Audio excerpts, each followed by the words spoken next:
তাণ্ডব ডেকে বের হলেন, অনুভূতি কি?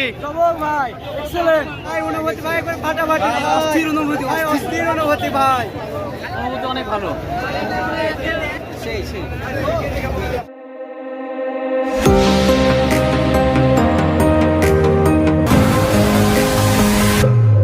পাঁচি টিভি।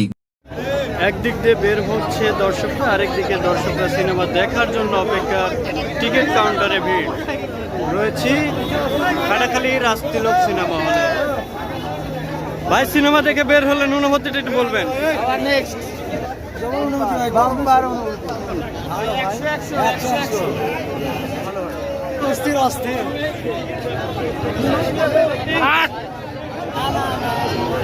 দর্শক আমরা ছিলাম রাজশাহীর কাটাখালীতে রাজতিলক সিনেমা হলে। জানানোর চেষ্টা করলাম শাকিব খান অভিনীত রাজশাহীতে শুটিং করা হয়েছিল তাণ্ডব সিনেমার। আমরা সেই সিনেমারই জনপ্রিয়তা আপনাদের দেখানোর চেষ্টা করলাম। আবারও দেখা হবে অন্য কোনো ভিডিওতে। সবাই ভালো থাকুন, সুস্থ থাকুন, পাঁচি টিভির সঙ্গে থাকুন।